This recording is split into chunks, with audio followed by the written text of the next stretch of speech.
Today I'm going to show you how I made this super cute little butterfly quilt block.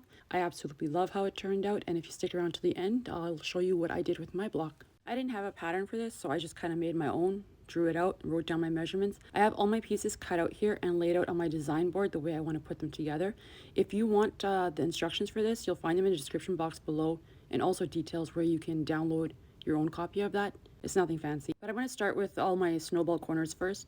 So I'm going to take all of my little squares. Every single square needs a line drawn on there. You could do it without the line, but I'm going to draw it. It makes it a little bit easier. So you just want to take a heat erase pen or a marking tool that you are okay with using. I do have a video that is all about how to snowball a corner and shows you just exactly how easy it is. I will have that video linked at the end of this one. And before I forget to mention it, I did start a Facebook group. So if you want to join me over there, the link to that is in the description box below. I would love to see your versions of this block if you decide to make it. And here I'm taking my ruler and I'm drawing a second line, half an inch away from the first one. That way I can sew down both lines, and then I will have a bonus block later on, because when we cut down the middle, I'll have two sections. You wouldn't have to draw all these lines, but it does make it a little bit easier, and if you are new to this, it will make it a lot easier, trust me. I know from experience. And here I have all my blocks laid out on my design board, and then I'm going to decide which ones I want to sew on first.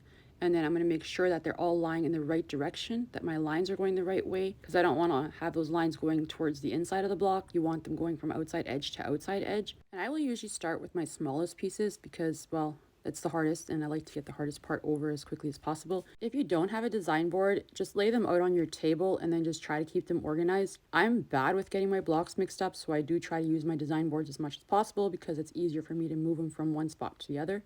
But I still get things mixed up. I mean, I'm human, right? All right, I'm ready to start sewing, and as you can see, I have my seam guide tape on there. It has 3 little lines. The red one is like the center one, and then that way I don't have to move my needle up and down all the time. You can just line the point of your square up with the red line, and then you know you're going straight. You don't have to watch your needle. It actually makes sewing these lines a lot easier, and it would be a lot easier if I had my extension table. I really need to order that already. I'm going to be doing some chain stitching wherever I can. It just saves me trips from having to get up and going to the ironing board and then back to the sewing machine. I'm kind of lazy that way, but that's just me.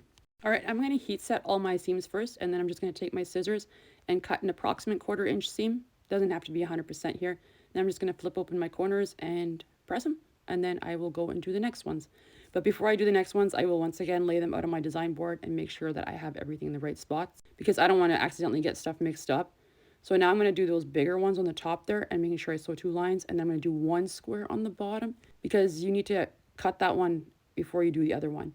But yeah, so 2 lines, make sure I sew both of them. Don't forget, because I've done that before, and then it was kind of like, hey, well, what was the point in that? And I cut it, and then I still have to sew triangles together, and I prefer not to sew triangles. It's just a lot easier if you're not sewing on the bias, so less chance of stretching it. But here I am ironing them, and now you can see that I have my piece there. I did sew down both lines. I'm just going to cut down the middle there. Again, it doesn't have to be 100% 1/4 inch, it's fine. But now you have a little bonus half square triangle. I like doing it like this because then it's already sewn together. I just have to square it up later on when I have time. I have this little basket that I got at Dollarama that I use to keep all my extra half square triangles in. Not sure where I'm going to use them yet, but I'm sure I'll find some scrappy project to put them into. All right, now that everything's pressed and cut, I can sew on that last little corner there, and then we are ready to start assembling all of our little units here. I love this block. I hope you do too, and I hope you make it. If you do, tag me on Instagram. I would love to see it. And since I'm here anyways, I'm going to be starting to sew that middle section together. So I'm going to be putting those top and bottom pieces onto the butterfly body. Make sure you don't get stuff turned around here. You're going to see very shortly that once again, I did. And I guess it just wouldn't be a quilting day if Sarah didn't screw up, because that just has to happen at least once. Can't have a day without Jack. Oh, did you notice my cute little ironing board that I got? My local quilt shop gave it to me. She is like the sweetest woman ever. I love her. All right, we are ready to start assembling our top and bottom wings. So I'm going to be putting those right sides together and then sewing them first. Then coming back to the ironing board, giving them a good press, because, you know, got to press all the time.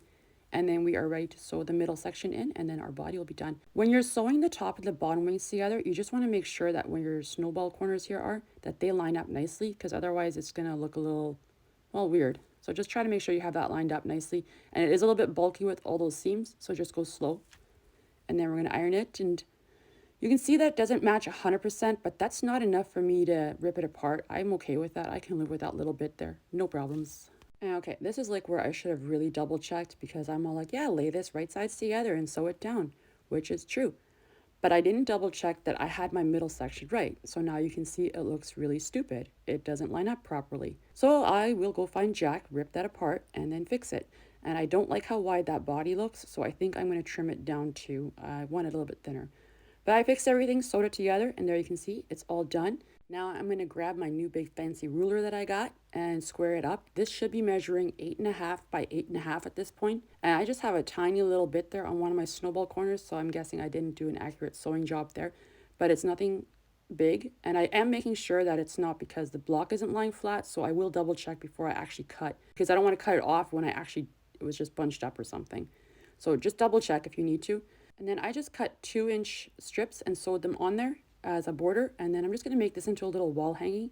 But you can make like a whole bunch of these and make a whole quilt using up your scraps, because I think that would look really cute, a little scrappy quilt. And then this measures 11.5 by 11.5.